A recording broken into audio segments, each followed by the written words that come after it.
시편 23편 말씀입니다. 여호와는 나의 목자시니 내게 부족함이 없으리로다. 그가 나를 푸른 풀밭에 누이시며 쉴 만한 물가로 인도하시는도다. 내 영혼을 소생시키시고 자기 이름을 위하여 의의 길로 인도하시는도다. 내가 사망의 음침한 골짜기로 다닐지라도 해를 두려워하지 않을 것은 주께서 나와 함께 하심이라. 주의 지팡이와 막대기가 나를 안위하시나이다. 주께서 내 원수의 목전에서 내게 상을 차려주시고 기름을 내 머리에 부으셨으니 내 잔이 넘치나이다. 내 평생의 선하심과 인자하심이 반드시 나를 따르리니 내가 여호와의 집에 영원히 살리로다. 아멘. 아침 예배가 참 좋죠. 그래서 많은 성도님들께서 이 기도 시간을 사모하고 기다리시는데 여건이 안 돼서 평소에는 못 나오시고 토요일날 아침 예배를 기다리시는 분들이 많다는 얘기를 들었습니다. 하나님께서 오늘 꼭 베풀어 주시는 그런 메시지, 그런 하나님의 음성을 듣고 가는 아침이 되시기를 바랍니다. 23편 여러분 참 좋은 시죠. 많은 사람들이 사랑하고 또 여러분들이 시편을 따라 읽다 보면 23편 같은 시 1편 딱 읽으면서 참 우리가 기분 좋게 시편을 시작을 해요. 그러다가 길어지고 또 내용이 반복되는 것 같다가 23편을 만나면 많은 성도님들이 참 즐거워하고 기뻐합니다. 짧기도 하지만 익숙한 시지 않습니까? 근데 설교자에게 있어서 23편 같은 시는 뜻밖의 굉장히 어렵습니다. 왜냐하면 많은 분들이 이미 묵상한 시고 또 많은 설교자, 신학자들이 이 한 편만 가지고 책을 한 권 있어요. 뭐 더 이상 할 말이 있겠습니까? 그럼에도 불구하고 수많은 시간 동안, 수천 년 동안 또한 나라와 상관없이, 성별과 상관없이, 본인의 형편과 상황과 상관없이 이 시가 많은 성도들의 기도가 되었다라고 하는 것은 이 시 안에 우리들의 삶을 꿰뚫는 은혜의 원리가 담겼기 때문일 것입니다. 이 시편 23편의 기도가 오늘 아침 또 우리의 기도가 되길 바랍니다. 옛 기도가 아니라 오늘 다시 살아나는, 오늘 새롭게 듣는 것과 같은 그런 기도가 되기를 주님의 이름으로 축원합니다. 여러분, 세상이 좀 어렵다고 하죠. 뭐가 문제인 것 같긴 한데 그리고 증상이 막 느껴지기도 해요. 답답하기도 하고. 그런데 뭐가 정확하게 문제인지는 사실 사람마다 다 다른 것 같습니다. 아프긴 한데 뭐 때문에 아픈지는 잘 모르겠습니다. 독일에서 활동하는 그 한병철이라고 하는 철학자는 2012년에 한 권의 책을 썼는데 그 피로사회라는 책입니다. 이 시대를 진단하는 하나의 진단서와 같아요. 그 책에서 제가 뭐 다 그러니까 전달해드릴 능력은 없지만 제가 이해한 바로는 그래요. 그분은 우리가 살고 있는 이 시대를 아주 피곤하고 피로에 눌려있는 사회, 피로사회라고 진단을 합니다. 왜 그러냐면 스스로 자기 자신을 착취하는 거예요. 너무 바쁜 거예요. 왜 그 일을 해야 되는지 모르면서 그 바쁜 세상의 매뉴얼대로 막 자기 자신을 스스로 착취하는 거예요. 그러다 보면 우울해지죠. 그래서 피로사회는 필연적으로 우울사회로 향해 갑니다. 슬픈 거예요. 기쁨이 없는 거예요. 우울하기 때문에 본질상 능력도 상실되고 성과가 없어요. 근데 성과를 얻어내야 돼요. 이 세상에 살려면. 그러니까 약물을 주입하죠. 교회에 적용하다 보면 성령의 능력과 성령의 기쁨이 없는데 뭔가는 자꾸 해야 되니까 프로그램으로 돌리는 거 아니겠습니까? 그 프로그램이 약물인 거예요. 능력은 없는데 성과를 내야 되는 사회, 도핑 사회죠. 약물로 위장해서 여러 가지 프로그램과 여러 가지 사람의 사상과 철학으로 위장해서 성과를 계속적으로 생산해 내야 되는 도핑 사회로 간다는 거예요. 도핑 사회는 결국 어디에 종착점입니까? 중독 사회로 간다는 거예요. 프로그램에 중독됩니다. 종교 생활에 중독됩니다. 또 물질과 돈과 또 뭐 칭찬과 성과. 한병철 씨가 진단하는 현대 사회는 피로 사회, 우울 사회, 도핑 사회, 그리고 중독 사회입니다. 한마디로 말하면 샬롬이 없는 거예요. 평화가 없는 거예요. 그런데 저는 이 책을 참 재미있게 읽었어요. 서너 번 읽었어요. 그런데 처음에는 아주 재미있게 읽다가 가면 갈수록 뭔가 아쉬움이 있어요. 정확한 진단서 같아요. 이 사회를 병리학적으로 아주 알아듣기 쉽게 잘 설명하고 있어요. 그런데 처방전이 없어요. 이 책을 여러 번 읽지만 뒤에 가서 그래서 어쩌란 말입니까? 그래야 우리 사회가 피로하고 도핑 사회고 중독 사회인데 그럼 어떻게 살아야 됩니까? 라고 하는 답이 사실 이 철학자의 책에는 없습니다. 그도 그럴 것이 철학자는 진단할 뿐 답을 제공하지는 않습니다. 저는 이 23편이야말로 우리가 살고 있는 이 시대에 샬롬이 없는 시대를 향한 하나님의 정확한 진단 그리고 정확한 처방전이라고 믿습니다. 이 시편 23편은 이 엉망진창, 이 피로에 쩌들어 있는 사회에 가장 효과적인 하나님의 처방전입니다. 제가 부산에 있을 때 저랑 아주 친한 유대인이 한 명 있었는데요. 이스라엘 문화원이 제가 섬기던 교회 바로 옆에 있었어요. 그 제이 크로니쉬라고요. 저보다 나이는 꽤 많았지만 편안하게 이렇게 교제하는 친구였습니다. 근데 이분이 한국말을 꽤 잘하는데 그 중에 제일 잘하는 게 안녕하세요 였어요. 인사를 너무 잘해요. 아는 사람을 만나든 모르는 사람 만나든 교회 로비에서든 그냥 안녕하세요. 눈만 마주치면 안녕하세요. 좀 친해지면 이제 말이 짧아집니다. 그래서 안녕, 평균 안녕 이게 이제 그분의 인사였는데요. 니네 나라는 샬롬이라고 인사하지 그랬더니 그렇답니다. 뭐 그렇게 인사 안 하는 사람도 많지만 전통적으로 샬롬이라는 것을 인사말로 쓴답니다. 그럼 이스라엘에서 제가 물었어요. 그 친구한테 크로니쉬한테 샬롬이 뭐예요? 도대체 이스라엘 사람들이 말하는 샬롬이 뭡니까? 그랬을 때 이분이 거의 반사적으로 큐는 알고 있지 않냐. 시편 23편 그리고 1절을 읽어주는 거예요. 암송해요, 암송. 그리고 한국말로 떠듬떠듬 영어로 그러다가 히브리어로 한번 해달라고 히브리어로 그냥 쫙 시편 23편 전체를 암송을 하더라고요. 그러면서 한다는 말이 이것이 샬롬이다라는 거예요. 우리 1절 한번 읽어볼까요? 같이 읽겠습니다. 시작. 여호와는 나의 목자시니 내게 부족함이 없으리로다. 야훼는 나의 목자이니 내게 부족함이 없어라. 이게 샬롬이라는 거예요. 샬롬이라고 하는 것은 전쟁이 없는 상태, 다툼이 없는 상태, 그런 소극적인 의미만을 말하지 않습니다. 샬롬의 적극적인 의미는 부족함이 없는 거예요. 가득 채워진 거예요. 나쁜 것이 내 안에 없는 게 샬롬이 아니라 좋은 것이 부어져서 그 안에서 만족을 누리고 흘러 넘치는 것. 야훼는 나의 목자이니 내게 부족함이 없어라. 이게 진정한 샬롬이죠. 여러분, 세상에는 만족이 없습니다. 왜 이 여호와가 나의 목자이어서 부족함이 없는 것이 샬롬입니까? 세상에는 만족이 없기 때문에 그래요. 이건 아주 고질적인 질병입니다. 만족이 없는 세상. 여러분, 우리가 경험하는 중독이라는 것이 있다는 것은 세상에 만족이 없다라고 하는 방증이에요. 왜 중독이 있습니까? 채워지지 않으니까 중독이 있는 거예요. 처음에 술 한 잔 마시면 기분이 좋죠. 근데 그게 잠깐이란 말입니다. 그러니까 한 잔 마시던 게 두 잔 마시고요. 두 잔 마시다가 세 잔 마시고요. 계속 마시다 보면 중독되는 거죠. 약물이라는 건 그래요, 본질상. 처음에는 효과가 있어요. 근데 금방 없어진다고요. 만족을 주지 못한다고요. 그러니까 좀 더 하다가 나중에는 그것이 나의 만족을 위해서 내가 취했던 그것이 나의 주인 노릇을 하게 되죠. 세상의 모든 것들이 그렇습니다. 물질이 만족이 있습니까?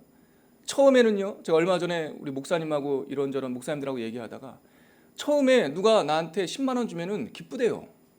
근데 좀 지나면 안 기쁘대요. 감사한 줄 모른대요. 감사가 모르는 세상. 왜 그래요? 만족이 없기 때문에 그렇죠. 나중에 10만 원 줘봐요? 당연한 줄 알아요. 그럼 어떻게 하면 또 처음에 그 만족을 느낄 수 있습니까? 20만 원 줘야지 돼요. 근데 그것도 잠깐이에요.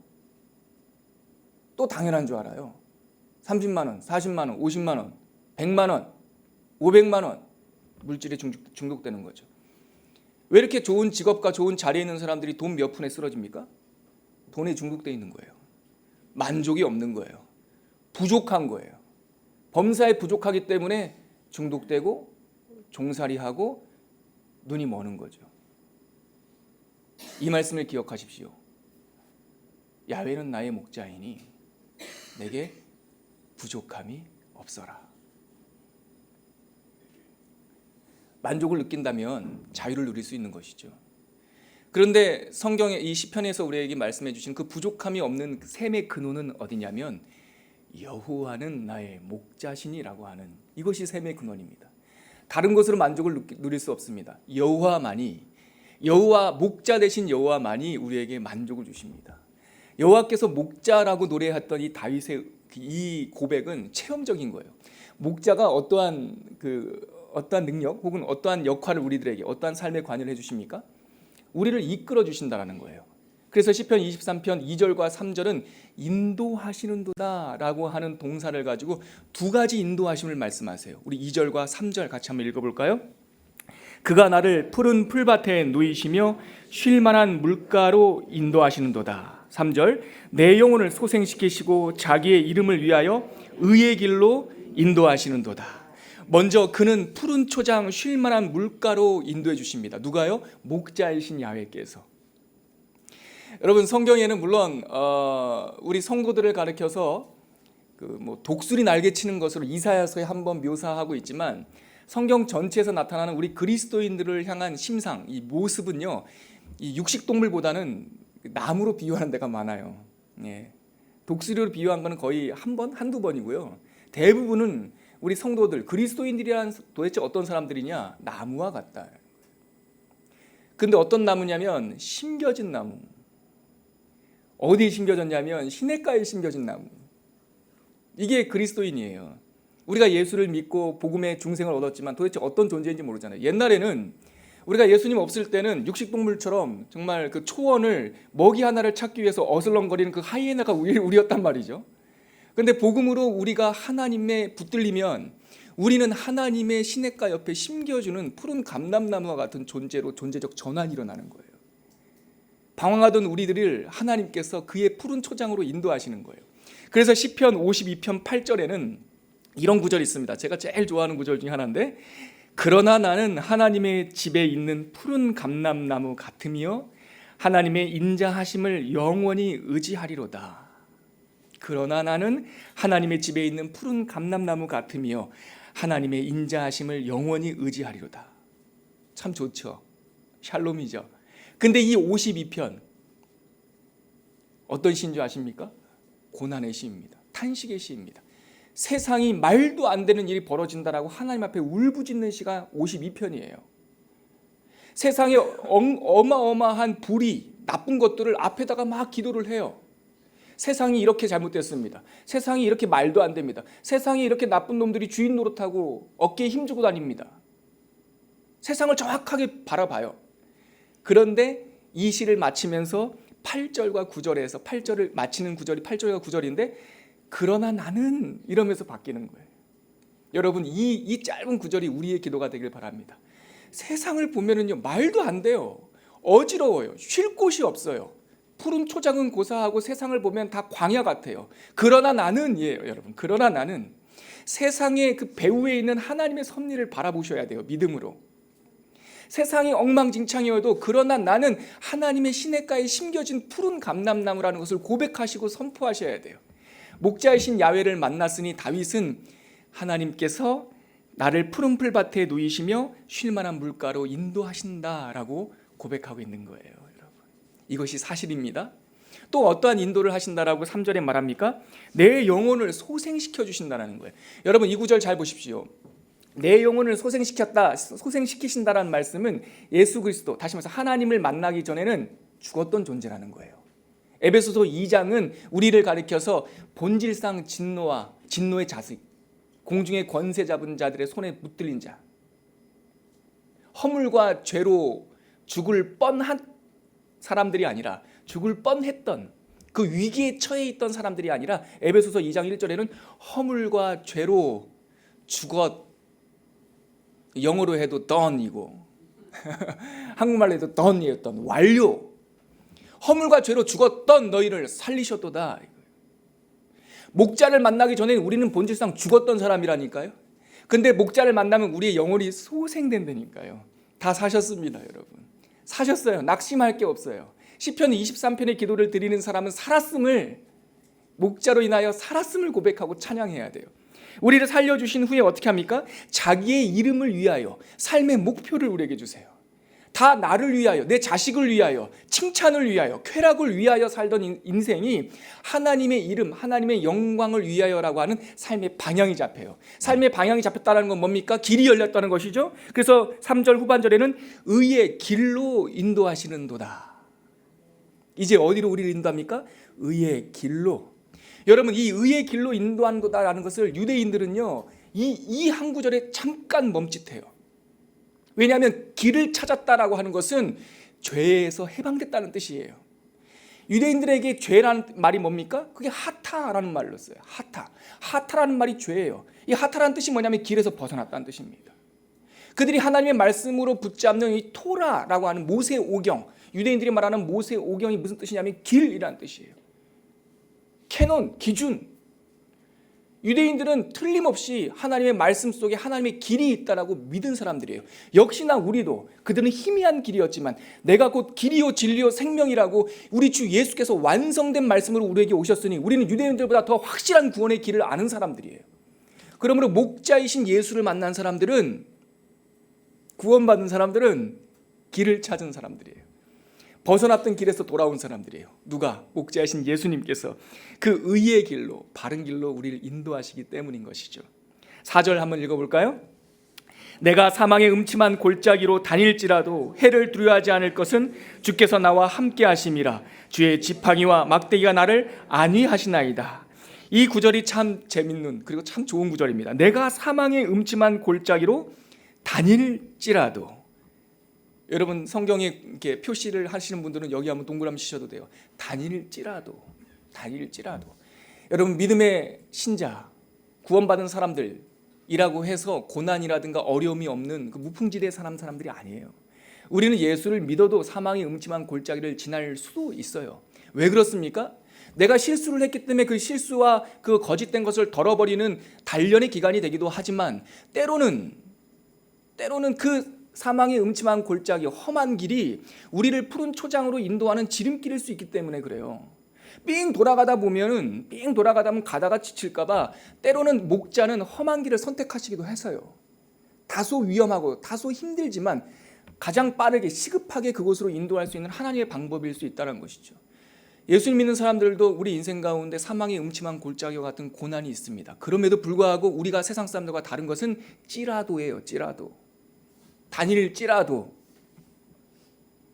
목자가 함께 계시기 때문에 내 현실은 사망의 어려운 길이지만, 내 현실은 고난이지만, 내 현실은 너무 힘들지만, 그런다 할지라도 그 고난이 전부가 아니라는 거예요. 목자가 함께 계시기 때문에. 임마누엘, 우리 주 예수, 그 높으신 이름, 모든 이름 위에 뛰어난 이름, 그 예수 그리스도께서 함께 하시기 때문에, 주의 지팡이와 주의 막대기가 나를 지키시기 때문에.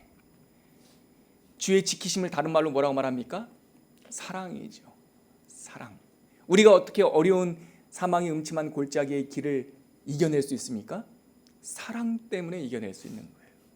하나님이 나와 함께 하신다라고 하는 그 사랑, 그의 능력이 아니라, 지팡이와 막대기라고 하는 그 막대기의 능력이 아니라 그 막대기 자체 함께 하시는 사랑. 베이직교회 1년차 때 하나님께 주셨던 중요한 메시지 있죠. 우리의 울음소리와 같은, 베이직교회가 어린아이 하나님의 신생아 교회로 딱 태어나자마자 울음소리처럼 하나님께서 우리에게 주셨던 메시지, Love is enough. 주께서 나와 함께 하시니 충분한 거예요. 주의 지팡이와 막대기가 효과를 발휘하지 않아도 그 지팡이와 막대기가 내 옆에 있다는 것만으로도 우리는 사랑이 확인되어서 충분한 거예요. 그래서 그 사망의 음침한 골짜기를 넉넉하게 이기며 건너갈 수 있는 것이죠. 이어서 5절 말씀 한번 볼까요? 주께서 내 원수의 목전에서 내게 상을 차려주시고 기름을 내 머리에 부으셨으니 내 잔이 넘치나이다. 여러분 정말 한 절 한 절, 한 마디 마디가 참 기가 막힌 구절도 아닙니까? 특별히 여기서 내 잔이 넘치나이다. 저는 요한복음 2장 말씀이 떠올라요. 내 잔이 넘치나이다. 아구까지 물을 채웠던 그 순종한 종들, 그 종들은 그냥 순종해서 그 정결예법에 쓰는 손 씻는 물이라고 채웠을 뿐인데, 아구까지 채웠을 뿐인데, 주님께서 이제는 하는 순간에 그 더러운 물이 포도주, 극상품 포도주로 바뀌고, 이제는 떠서 갖다 주라 했을 때 바가지를 아구까지 채웠다고 되어 있거든요. 찰랑찰랑. 거기에 이걸 떠주기 위해서 바가지를 딱 대는 순간 물이 항아리 옆으로 쫙 흘러 넘칠 거 아닙니까? 제가 이런 비유 많이 드는데, 우리 그 뷔페 가면 초콜릿이 막 흘러 넘치는 거 많이 보지 않습니까? 마시멜로 찍어가지고 초콜릿, 저만 먹은 것처럼 이렇게 다 아시잖아요. 이거 막 초콜릿이 쫙 흘러 내리는 거, 플레로마, 충만 흘러 넘치는 거요. 주님께서 기름을 쫙 발라주시는 게 아니에요. 부어주시니 넘치는 거. 우리 그리스도인이 우리 그런 사람들이에요. 바닥을 긁지 마십시오. 대충 살지 마십시오. 충만하십시오. 흘러 넘치십시오. 주여 내 잔이 넘치나이다. 이게 찬양이 되시길 바랍니다. 마지막으로 6절 읽고 마칠게요. 내 평생의 선하심과 인자하심이 반드시 나를 따르르니 내가 여호와의 집에 영원히 살리로다. 여호와의 집에 영원히 살리로다. 행복하죠. 천국이죠. 근데 여호와의 집이라고 하는 이 하나님의 초청, 천국은 죽어서 가는 사후세계만을 의미하지 않아요. 이 여호와의 집에 영원히 살리로라 하는 여호와의 집을 이렇게 표현해 설명해 주는 앞구절을 한번 보세요. 내 평생에 선하심과 인자하심이 반드시 나를 따르리니. 내 평생이라고 하는 시간, 하늘의 시간이 아니라 이 땅의 시간, 그리고 나를 따르리니 라고 했던 이 공간, 내 삶, 그러니까 내 시간과 내가 살아가는 시간과 내가 살고 있는 이 공간에 하나님께서 함께 하심으로, 그러므로 하나님께서 임마누엘로 함께 하시는 우리들이 여호와의 집에 영원히 거하리로다 라고 하는 희망과 또한 오늘의 삶이 천국으로 바뀌는 고백을 드리는 거예요. 여러분, 그리스도인들은, 예수 그리스도의 복음은 내세지향적인 초월만을 강조하는 그런 종교가 아니에요. 하나님의 복음은 생명력이 있어서 사막과 같은 우리 인생의 그 생명씨가 딱 떨어지면 우리의 인생이 천국으로 바뀌는 거예요. 여러분, 내 평생에 선하심과 인자하심이 나를 따르리니. 아까 말씀드렸던 1년 차에 하나님께서 주셨던 우리 베이직 교회의 메시지, 첫 번째가 Love is enough. 그 다음에 뭡니까? Life is enough. 우리들의 삶, 여기서 말하는 내 평생의 선하심과 인자하심이 정녕 나를 따르리니, 이 말씀은 여호와의 집에 영원히 거하리로다 하는 이 고백은 이곳이 아니라 저곳도 아니고 바로 여러분들, 저와 여러분들이 살아가는 오늘의 하루란 말이죠. 오늘의 하루가 여호와의 집으로 살겠다라는 하는 고백인 것이죠. 하나님께서 함께 하시니까 오늘이 영원한 하나님의 나라, 천국으로 살겠다라고 하는 선언과 고백과 소망인 것이죠. 여러분, 23편의 기도와 함께 천국을 살아가는 여러분들이 되시길 바랍니다. 삶이면 충분합니다. 오늘 하나님께 영광 돌리는 여러분들 되시기를 주님의 이름으로 축원합니다. 같이 기도하겠습니다. 오늘은 한 몇 분 짧게 마쳤어요. 일부러 그랬어요. 여러분, 목사가 설교 가득 채우는 것보다 오늘만은, 23편의 기도를 읽었던 오늘만은 사실 이 기도를 서너 번 더 혼자 읽어보는 게 훨씬 더 좋아요.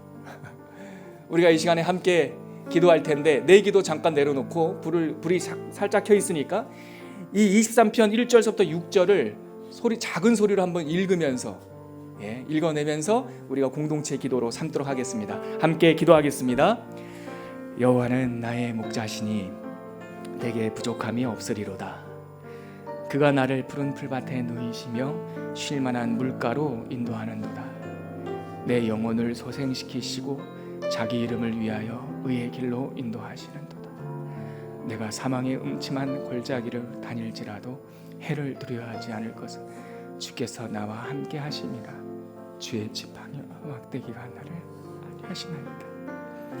주께서 내 원수의 목전에서 내게 상을 차려주시고 기름을 내 머리에 부으셨으니 내 잔이 넘치나이다. 내 평생의 선하심과 인자하심 반드시 나를 따르느니 내가 여호와의 집에 영원히 살리로다. 야훼는 나의 목자이시니 내게 부족함이 없어라. 아버지가 우리의 목자가 되셨으니 부족함이 없습니다. 그런데 왜 이렇게 가난한 사람처럼 날마다 살아갑니까? 왜 이렇게 아버지 없는 사람처럼 살아갑니까? 왜 이렇게 목자 없는 사람처럼 살아갑니까? 하나님, 우리가 눈을 감아서 그런 것 같습니다. 우리의 영적인 눈을 열어주셔서 목자를 바라보게 하여 주시고 인생의 길이 열리게 하여 주시고 아버지를 떠났던 우리들의 삶에서 돌이켜 아버지의 집에 돌아가고 아버지와 함께 거하는 삶이 되게 하여 주시옵소서. 여호와는 나의 목자시니 부족함이 없습니다. 이제는 우리 주 예수 그리스도의 은혜와 하나님의 끝이 없는 사랑과 성령 하나님의 부으시고 채우시고 흘러넘치게 하시는 그 역사가 오늘 시편 23편의 기도가 나의 기도이며 이렇게 살기로 결단하는 주님의 당신의 백성들 머리 위에 지금부터 영원까지 함께 하시기를 간절히 축원하옵나이다. 아멘.